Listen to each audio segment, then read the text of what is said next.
جی جی، اب میں آپ سے پوچھنا چاہتا ہوں جی، بالکل آپ 2 پوائنٹ میں 2 لفظوں میں کچھ شادی کے تعلق سے یا پھر جو اس طریقے سے انہوں نے شادی کی ہے اس کے تعلق سے کچھ ہمارے سماج کو، ہمارے عوام کو کچھ بتائیں.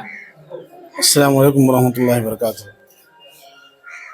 یقیناً یہ شادی قابل مبارکباد ہے. اس طرح کی مثالیں بہت کم ملتی ہیں. ہم لوگوں کے لیے مشعل راہ ہے.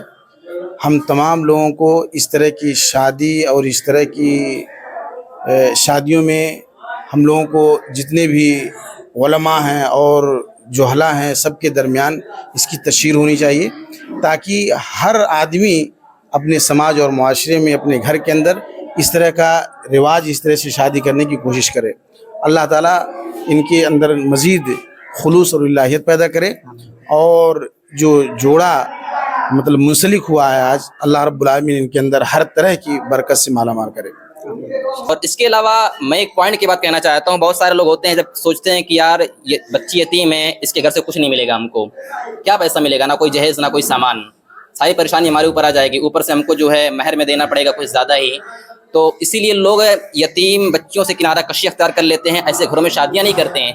یہ پوائنٹ کی بات ہمارے لیے یہ بھی ہے کہ ہم یہ چیز نہ دیکھیں، بلکہ یہ دیکھیں کہ ہم کو بچی کہاں مل رہی ہے بہتر، جو نیک ہے، دیندار ہے، پڑھی لکھی ہے، جو اللہ اور اس کے رسول کی باتوں پر عمل کرنے والی ہے. اور زیادہ تر غریب بچوں کا آپ کو دھیان دیں، یتیم بچوں کا خیال کریں. یہ ساری چیزیں ہمارے لیے بہت اہم ہیں. میں شکر گزار ہوں اپنے شمس تبریز صاحب کا کہ انہوں نے یہ ایک یتیم بچی کو چنا ہے شادی کے لیے، اور پھر نہ تو کوئی جہیز نہ تو کوئی رسم و رواج، ساری چیزوں سے پاک یہ شادی اور نکاح ہے.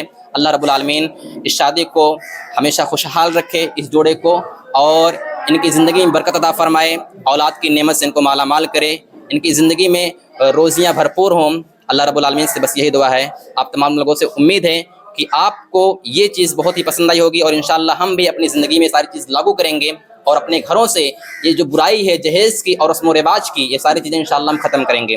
السلام علیکم ورحمۃ اللہ وبرکاتہ.